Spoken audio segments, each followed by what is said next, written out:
Buenos dias, welcome. So excited to have you all here with us today. I'm Dr. Ezequiel Peña. I am the MACRI Board Treasurer and Chair of the Site Feasibility Study Committee. We're so delighted to have you here with us today. Our Board Chair, Dr. Robert Garza, unfortunately couldn't be with us here today, but he is with us in spirit and he sends his greetings. On behalf of the board, we're so honored that you were here with us today, as this gathering is a major step as we move forward to a milestone path that will become the first and only national Mexican-American Civil Rights Museum right here in San Antonio, the cradle of Mexican-American civil rights. Our history, our historia, our story are vital pieces of the American story, and we will be the center of telling that story, that history, as we pay homage to those who came before us and inspire all for a greater future for our community, our culture, our nation, and most importantly, our beloved democracy. Today we announce the completion of the feasibility study for the future of the Mexican-American Civil Rights Institute Museum. It's been 5 years that we've been in operation, and we're so excited to get to this point and share some information for you. It's been a truly collaborative community process. We're fortunate to have many community leaders who have shared their ideas, insights, and supported us throughout the process, some of whom you will hear from this morning. I want to recognize our special guests with us here, San Antonio Mayor Ron Nirenberg, Congressman Joaquin Castro, Bexar County Commissioner Rebecca Clay Flores,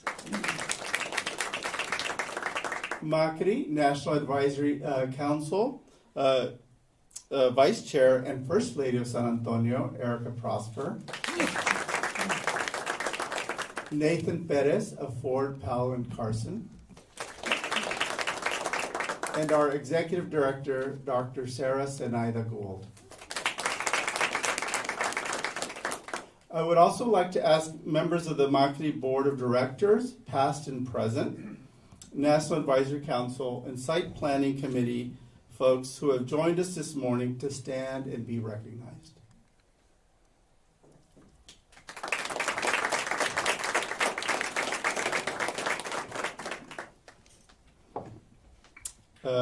So in this morning, thank you for your supportive leadership and guidance that have led us to this momentous day. I'd now like to introduce our Executive Director again, Director of MACRI, Dr. Sarah Zenaida Gould.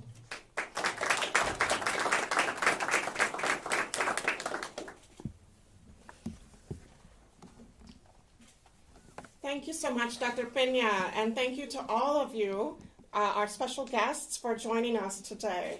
Today's program will include the findings towards the next phase, which will include site selection, acquisition, planning, design, fundraising, construction, programming, and launch. It all began by doing research and through community engagement and input, and what you will see today is the result of that process. It's now my distinct honor to introduce San Antonio Mayor Ron Nirenberg, an extraordinary, compassionate leader who has helped catapult our city into one of America's great cities of the future. And he's not done yet. The vision and path to creating the Mexican-American Civil Rights Museum is happening under his watch. Please welcome Mayor Ron Nirenberg.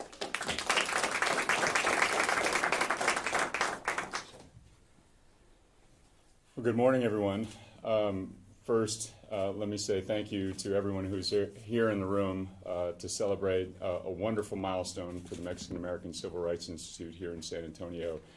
I do want to recognize my colleagues who are on the City Council because, again, this is part of the ethos of San Antonio, recognizing this critical part of our cultural heritage. And it didn't come automatically. It came through a tremendous amount of teamwork. So I want to recognize District 1 Councilmember Kaur, who is with us, and District 5 Councilmember Terry Castillo, who is here. But I would be remiss if not to remember the spark of an idea and the willingness to roll your sleeves up to bring it to fruition. And remember, during our tricentennial celebration, we not only celebrated the founding of the city, we also celebrated the 50th anniversary of the Mexican-American Civil Rights hearings at Our Lady of the Lake University. And it was that nexus of events and recognizing that Mexican-American civil rights and the march to justice in the city is also the civil rights of all Americans and the march to justice for all people in our communities that makes this effort take wings. But you need people who actually provide space and ideas and energy, and I want to thank former District 7 Councilwoman Ana Sandoval, who is really the energy around the initial start of this work. Thank you, Ana. Great to see you. I won't belabor the point. We're here to celebrate a milestone, but we're also here to recognize the work ahead. We have a great responsibility in the city to recognize the cultural legacy and the important history of civil rights in San Antonio as it relates to the Mexican-American story, which again is the American story. This is just one step in the way. We have work to do to make sure that San Antonio is not only a city that's recognized near and far as a great place for visitors and for residents, but when those visitors and residents experience our city, they also recognize the importance of what took place here and what continues to take place here in our ongoing march to justice. And so I look forward, Sarah, along with your board, and honored to be here with my wife, Erica, who is also part of the energy to make things happen. I'm very excited about the work that's yet to take place that we will commit ourselves to going forward to ensure that when people come to our city or people come here in the heart of our city, that they also get to walk through the doors of the first Mexican-American Civil Rights Museum in the United States, because it belongs in San Antonio. It is our story, and the children and grandchildren who inherit the city will inherit those stories, but also inherit its mission. So God bless you all. Thank you very much for being here, and congratulations, MACRI.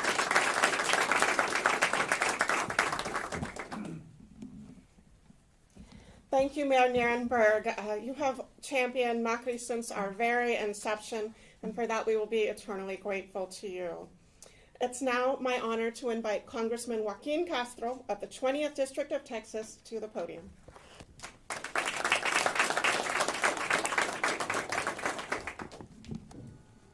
Good morning, everyone. Great to see you all. I want to say first, thank you to Sarah for all of your incredible work, to the staff, to the board members, to everybody who has contributed their time and their energy and their passion to making this museum a reality. Thank you so much. Thank you to the mayor and the council members, to Erica for all of her work in supporting it, in moving it along and reaching this milestone. And then, of course, those with legacies in our community, Henry, who over the years has been such an incredible steward of initiatives like this. I want to say thank you. I want to tell you a quick story about why I think this museum matters. Probably 2 years ago now, I was presenting an award to a teacher, a history teacher, in one of the Northside school districts. And this teacher is a very accomplished teacher, also taught Mexican American studies. As you all know, several years ago, the legislature allowed for ethnic studies to be taught as an elective in schools. And I asked this teacher how many Latino or Latina figures he taught in his American history class. And he said, well, I supplement the curriculum by, teaching my kids about different historical events and figures. Well, I said, well, if it wasn't you teaching that class, if it was just a standard history class, how many folks would it be? He said there'd probably be about 2 or 3 in the class that we would teach. And it describes, I think, the challenge that we face in explaining to the country and projecting to the country the contribution and the significance of Mexican Americans in Texas, in the Southwest, and in the United States. And that importance can't be understated, can't be overstated, because if people don't understand your contributions, then they only see your deficits. They only understand the negatives, and you're defined not by your contributions and by your positives, but instead by your stereotypes. So a big thank you to everybody who has undertaken this effort It's going to mean so much, not just to the children of San Antonio and future generations, but I believe, as Ron mentioned, as others have mentioned, it will be a kind of lighthouse for others throughout the country to understand what the Mexican American community has contributed to the United States. The important events, the fact that, for example, this was the city that gave rise to SAISD versus Rodriguez to equalize school funding across the country and make sure that property poor areas got their fair share of funding. The fact that Texas and South Texas was where organizations like Southwest Voter were created, and LULAC and GI Forum. And that's just Texas and South Texas. You think about all the other places in the country as well, the walkouts in Los Angeles, for example. So these are very important historic things that have shaped not only Mexican American history and community, but have in fact shaped the history of the country. So thank you so much.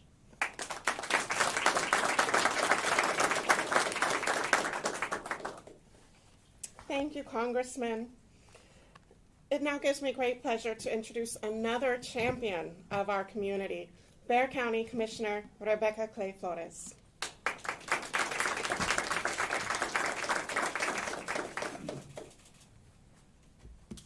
So leave it to a leader like Dr. Gold to have this press conference to kick off La Mes de la Patria.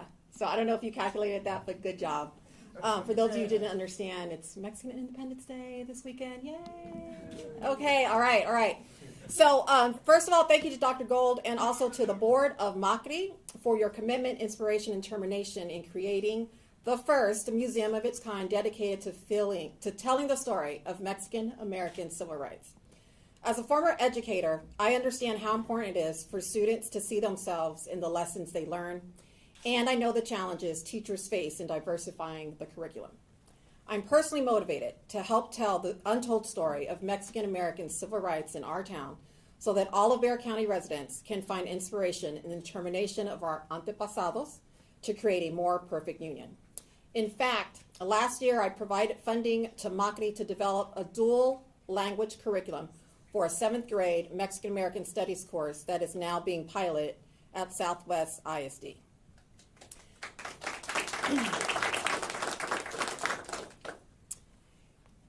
So I went to Breckenridge High School, and SAISD grads, yay! Congressman Joaquin Castro, Councilwoman Ana Sandoval.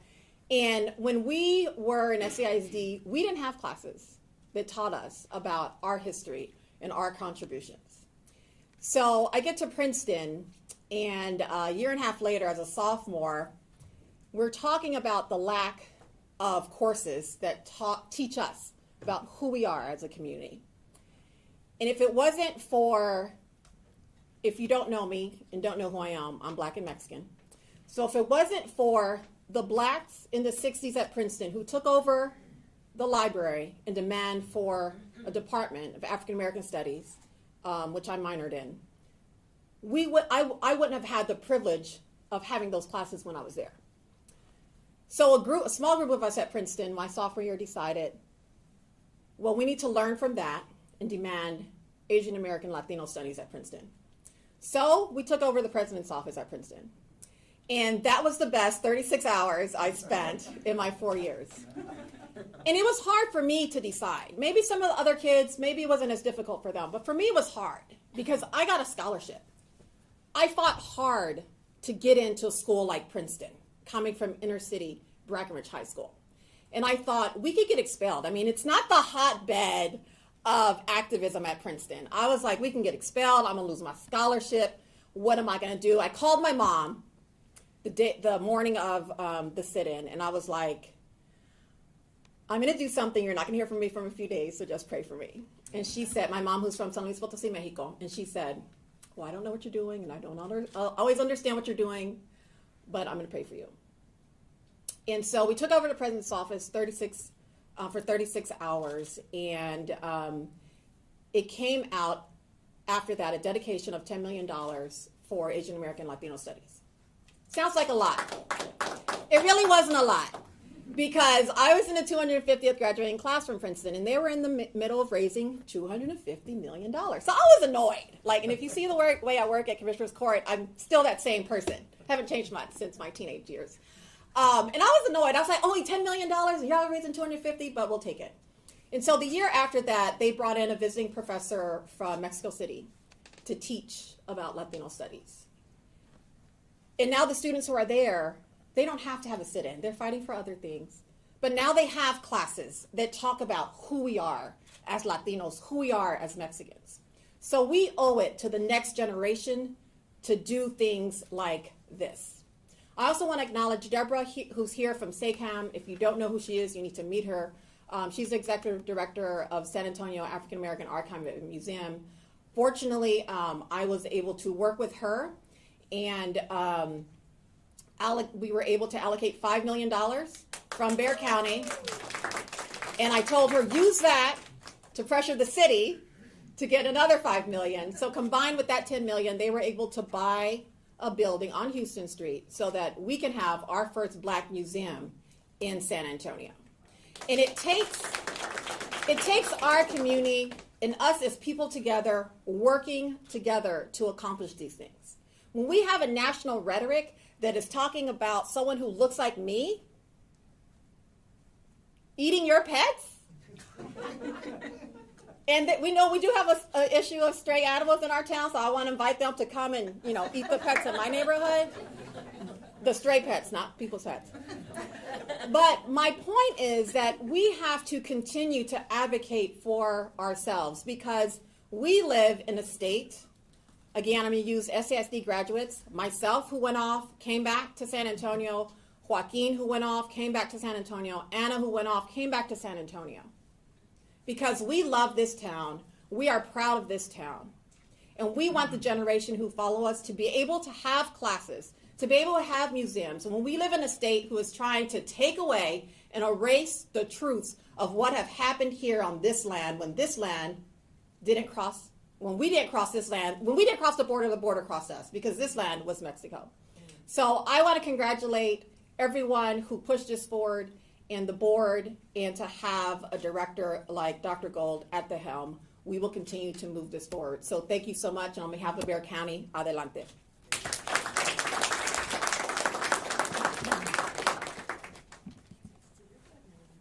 Thank you so much, Commissioner. At this time, we're ready to share the results of the site feasibility study with you. These are site options that were identified through a 10-month study conducted by the renowned architectural firm of Ford, Powell, and Carson. So I would like to invite Nathan Perez of Ford, Powell, Carson up to the podium to walk us through the process and the 5 sites that have been identified.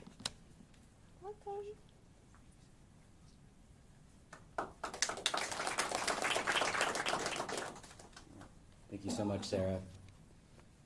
Sarah mentioned my name is Nathan Perez. I'm an architect. I'm a principal with Ford, Powell, and Carson Architects here in San Antonio. I'd like to introduce you to Adam Reed. Where you at, Adam? Adam's also a principal and architect at Ford, Powell, and Carson.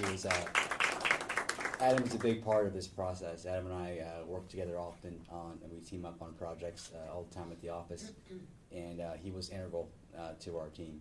So thank you, Adam, for all your hard work. That's much appreciated.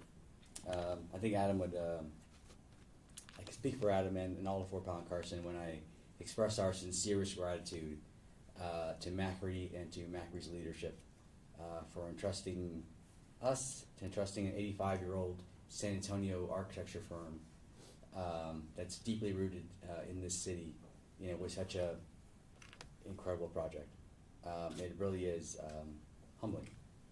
It's a really humbling experience. When we were awarded this project, our entire office was energized. We've always been, for 85 years, we've been so involved in cultural projects, important projects in the city of San Antonio, and this is one of those.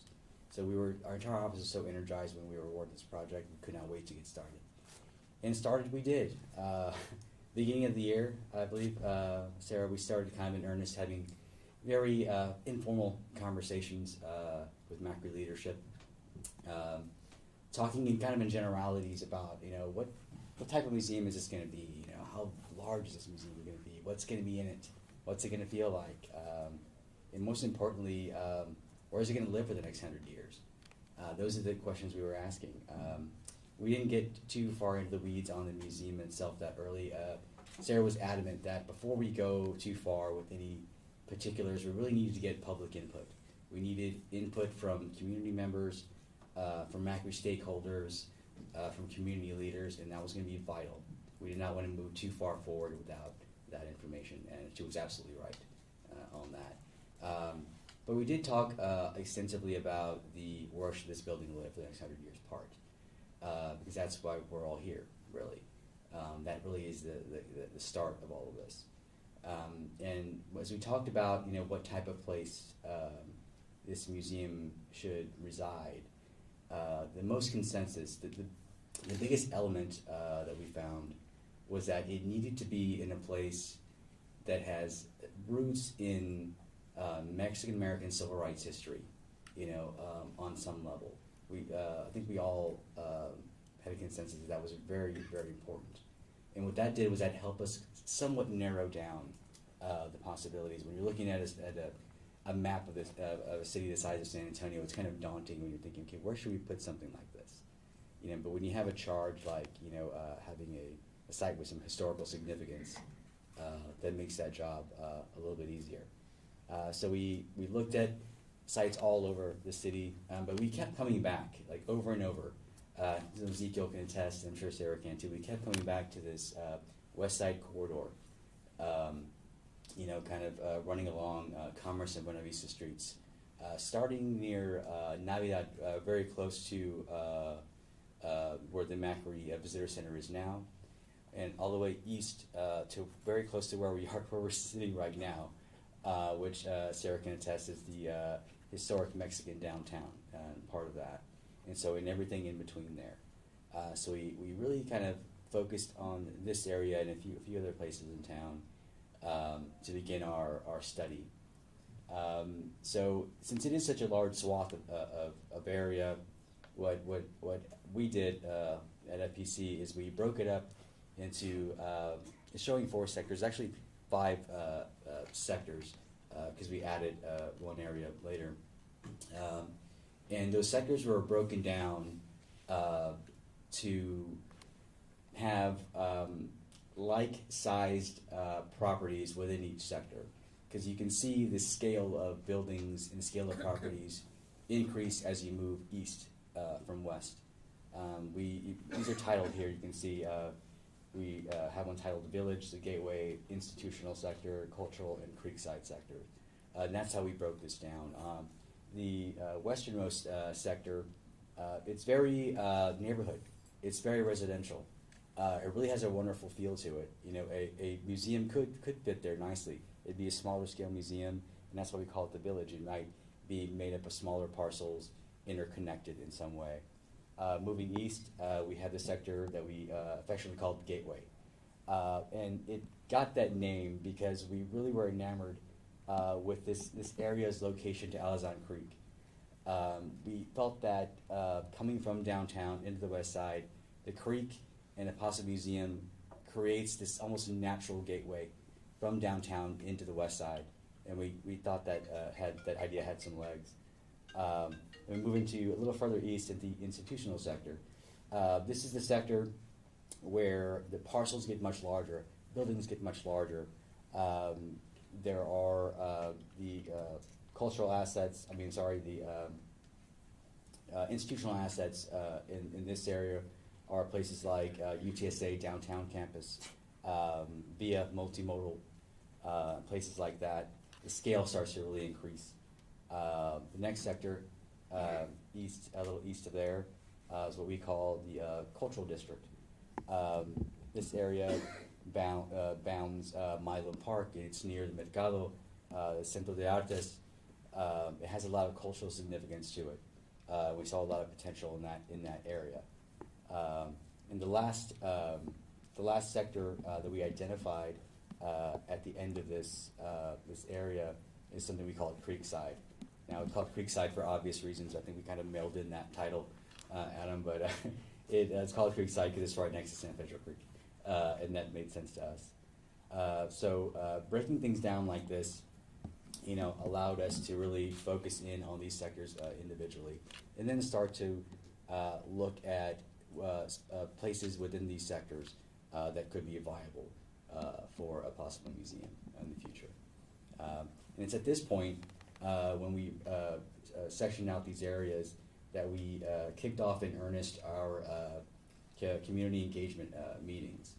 And those, I have to say, some of you might have attended some of those either in person or virtually. Those were some of the most positive. Anybody who's attended some of those can go off the rails. It can get contentious. It is not always fun. And these were fantastic. I mean, I think when people come together with a common goal and are passionate about their charge, I mean, people can't help but be respectful of one another. And even when people disagreed, we found a way back to one another. Like we had a North Star, and it was just a wonderful experience. I know for Adam and I, and we gathered so much wonderful information. People were energized. They were giving good input. We were able to pull so many great ideas to put down on paper. We've worked with our community engagement consultant talk strategy, and they were very, very helpful, helping us synthesize all of the comments that we got from all the stakeholders.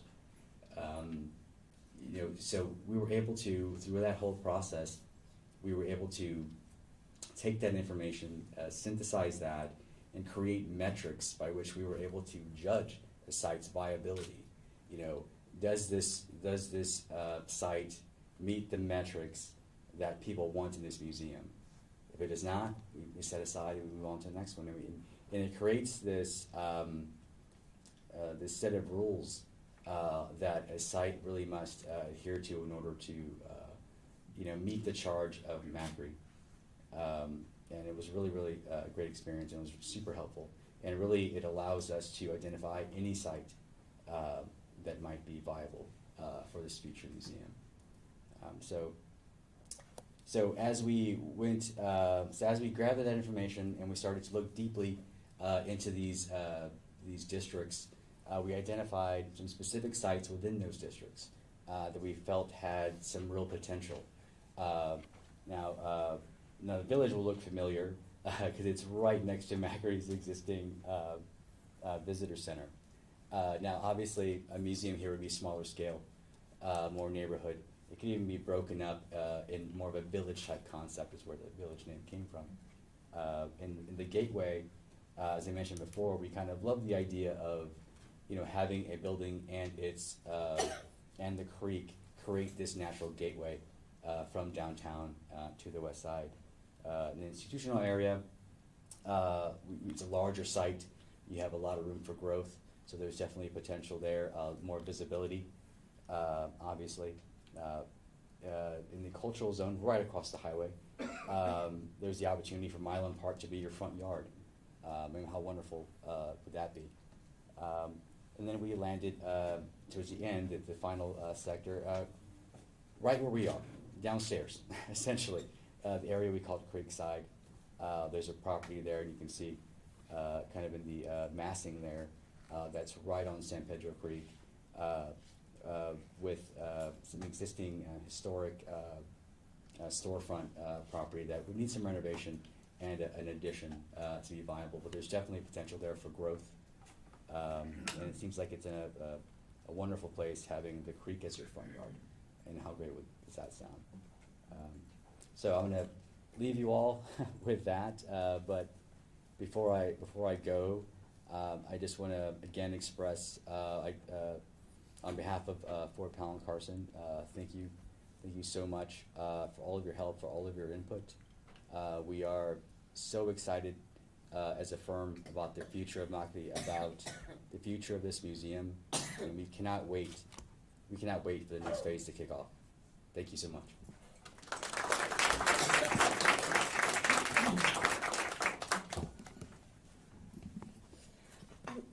I truly want to thank Nathan and Adam and the whole Ford Powell Carson team. When we were interviewing firms to do this study, Nathan shared a family story with us. It was just so clear his excitement and passion for this project, and it's been a real pleasure working with you. So thank you so much. We are excited about each of these sites and the potential they each represent. As we move forward to the next phase of site selection, we have a lot of great information to help guide us. This is a really exciting time in MACRI's history.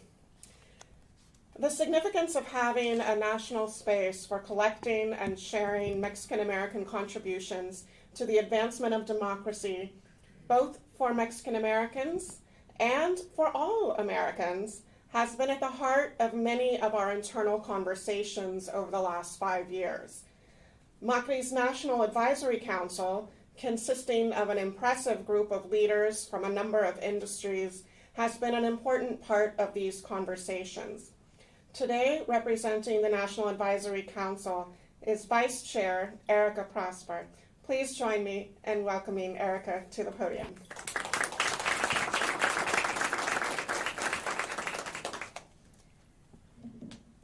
There isn't much more to add, as you've heard from esteemed representatives of our Latino community and people that have been intimately involved with this. The transformational aspect of what we're trying to accomplish here is just part of who San Antonio is. San Antonio has staked its claim in being the leader of so many risks throughout history. The risk of settling here to begin with, the risk of combining cultures over the centuries, the risk of having our nation's leaders come to San Antonio to have an open discussion of how Latinos were not treated equally. Every single time that we have gambled on ourselves, we have advanced our community, but most importantly, we have advanced our country. Hispanics are 20% of the U.S. population, 1 out of every 5. And of those 20%, more than 60% self-identify as a Mexican American or of Mexican heritage. This actually isn't a risk. Creating a civil rights institute to allow us to understand the stories and the contributions. And I am so glad you said that word, Congressman, because I love Hispanic Heritage Month. I call it Latino Heritage Month. I love Latino Heritage Month. And I love celebrating it. But I'm more interested now and in the future to call out the contributions that very heritage has made. So in the grand scheme of things, what we're doing here is risky only because we have not been allowed to be openly proud of our contributions, just our heritage. So when we look at MACRI and what it's going to represent, as part of the National Advisory Council, we're looking at people around the country who know that this is the right step in a direction that is going to set the stage, not just for Mexican American children, but children that are starting to identify as multicultural with some Latino aspect. This means that kids that are both Black and Latino are going to see some of their history here. I know that Deborah and I spent last week talking about that with Dr. Gold, actually. You're also going to see a lot of people from San Antonio understand the value that the city has beyond just being one of the oldest cities. Because what does that mean to this country isn't just about the time that San Antonio's been on the map. What it will mean now to this country is the impact that San Antonio has had to the map of the United States. And that is why I'm excited and why I am here to represent all my national colleagues that come from academia, that come from social, different museums, that also represent artists and businessmen and women.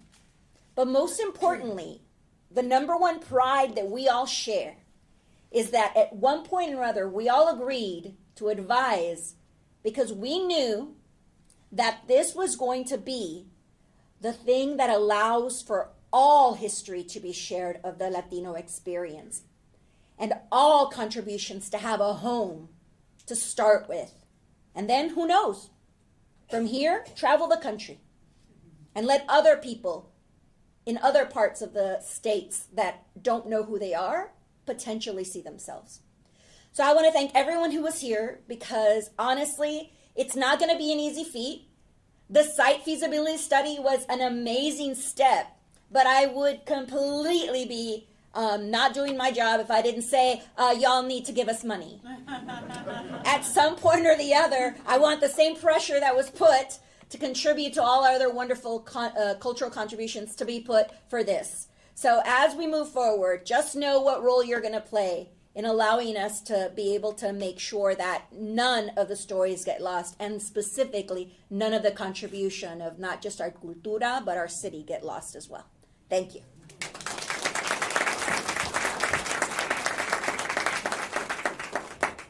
Thank you so much, Erica.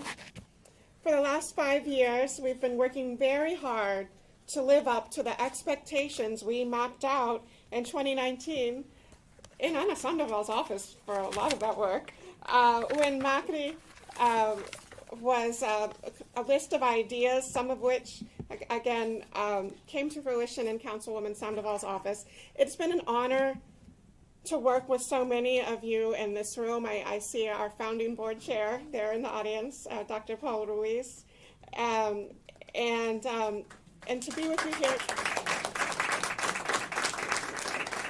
to bear witness to our ideas growing and maturing. The completion of the site feasibility study is truly a significant milestone and a dream come true for so many of us. For us to bear witness to the creation of the nation's first Mexican-American Civil Rights Museum, which will be here in San Antonio, the cradle of Mexican-American civil rights and the Mexican-American cultural capital of the United States, I think this really is a big moment. I'm grateful to everyone that has taken part in the process to get this study done, including the stakeholder workshops, electronic surveys, and just simply emailing or texting me or thoughts and ideas. None of this would have been possible if it were not for the strong support that we have received from the local community, including the City of San Antonio, Bexar County, the San Antonio Area Foundation, and many local individual donors, as well as state and national funders, including AARP, Humanities Texas, the Texas Historical Commission, the Summerlee Foundation, the Mellon Foundation, Wells Fargo, the National Trust for Historic Preservation, and of course, all the individual donors. I also want to thank members of the community who have supported our mission along the way. I want to thank SACAM and Deborah. You've been such a great friend to us. I want to thank Texas Public Radio for not only hosting us today, but carrying stories about us as we've been on this journey. And I want to thank Henry and Mary Alice Cisneros, who made it possible for us to open a visitor center last year. With the site feasibility study's identification of viable sites, it's time for us to take the next step forward with a national museum. So let's move this vision together. Over the coming weeks, we will work with key stakeholders and community partners on the final site selection process, including determining which of these sites would make the most financial sense for long-term sustainability.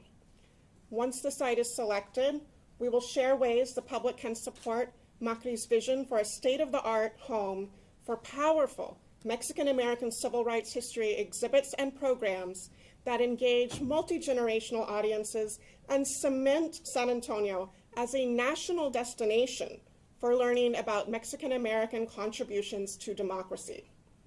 In the meantime, I ask that you join us on this journey. Come on this journey with us to the first National Mexican-American Civil Rights Museum. You can do that by attending some upcoming MACRI events. There's a program calendar that was available on the table. It is, I call it Fiestas Patrias, Latino Heritage Month. We have a very busy month ahead of us. You can also stop by our visitor center located at 2123 Buena Vista to see our current exhibit on Mexican-American civil rights trailblazer Alonzo Perales. It's on view now through October 19th. We invite you to be part of Equipo MACRI. On behalf of all of us at MACRI, a sincere thank you for being with us here today, for sharing your morning with us, and your continued support of MACRI. Thank you for making history with MACRI. Now we invite you to come take a closer look at the study findings, and we still have some refreshments out front. So thank you again for being here with us. And happy Fiestas Patrias!